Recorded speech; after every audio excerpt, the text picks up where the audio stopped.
Halo teman-teman semua, terima kasih sudah klik video ini. Video kali ini akan membahas mengenai trauma sama asuransi. Ada satu orang calon nasabah menghubungi saya, lalu dia bilang dia mau ambil asuransi untuk ayahnya. Tapi kata si calon nasabah ini, sang ayah ini udah trauma sama asuransi. Saya tanya kenapa? Nah, si ayah ini udah 4 kali ambil asuransi, ganti-ganti asuransi, dan semuanya itu membawa sang ayah ini ke pengalaman yang tidak baik. Jadi si ayah ini udah males lah sama asuransi, dibilang gitu. Lalu saya tanya pengalaman yang gak baiknya apa? Dibilang pada saat terjadi klaim rawat inap, ternyata ada hal-hal aja yang membuatnya kecewa. Karena inilah, karena itulah, gak dibayar segala macem. Lalu saya tanya, kenapa kok bisa begitu? Ternyata usut punya usut, agen asuransinya itu nggak menjelaskan manfaat dengan jelas. Asuransi itu kan ada detailnya ya teman-teman ya. Jadi nggak sekedar satu kata doang, beres. Tapi ada banyak term and condition dan lain-lain. Nah, tugas agen adalah memberikan penjelasan sedetail-detailnya, sejelas-jelasnya kepada nasabah supaya nanti nasabah nggak kecewa. Karena ada nih hal-hal yang harus diketahuin sama si nasabah.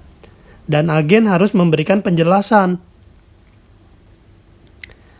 Misalnya, polis itu ada namanya masa tunggu. Masa tunggu, ya kan, masa tunggu ini juga macam-macam nih. Dan tergantung produk yang diambil juga. Misalnya masa tunggu untuk rawat inap itu 30 hari, tapi untuk COVID tanpa masa tunggu nih untuk periode sampai Desember tahun ini. Lalu juga untuk penyakit kritis 80 hari, ini pun hanya di produk Flexi CI, kalau produk yang lain itu 90 hari. Ada juga pengecualian untuk 12 penyakit yang kena pengecualian 1 tahun. Nah, ini juga harus dijelaskan. Nah, kemungkinan besar si agen ini belum menjelaskan atau tidak menjelaskan, saya nggak tahu.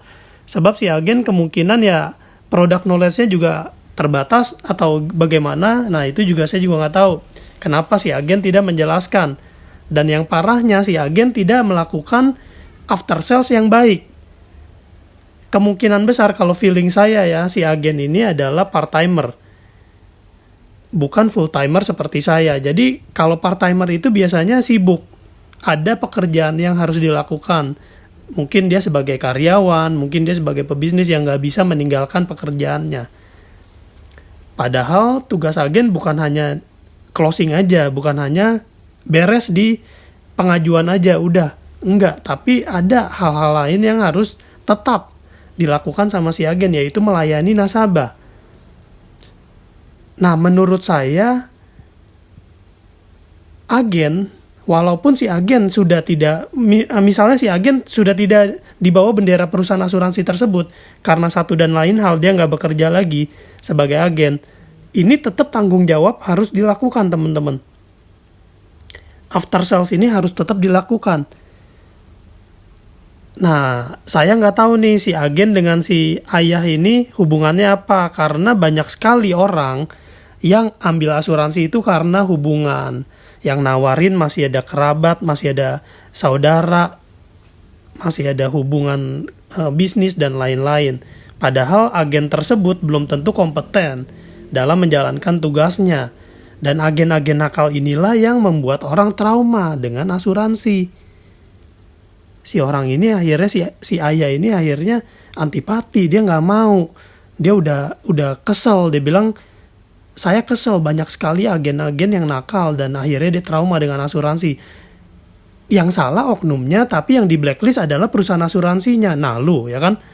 Pertanyaan saya, kalau terjadi sesuatu musibah yang butuh uang besar, masih perlu gak asuransi? Nah, ini PR buat kita semua ya.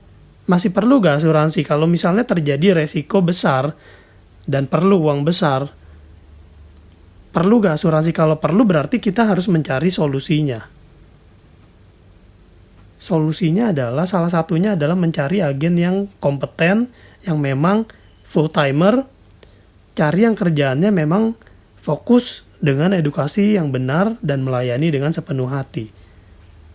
Gitu ya teman-teman ya. Semoga video kali ini bisa mencerahkan teman-teman yang mungkin mengalami kasus serupa. Kalau teman-teman ada pertanyaan, saya open dengan diskusi. Silakan teman-teman hubungi saya 0856781031 dengan Petrus Jakub. Ini Instagram saya, bisa juga cek di Facebook saya di Petrus Jakub. Sekian video kali ini. Terima kasih teman-teman. Sampai jumpa. Stay safe, stay healthy.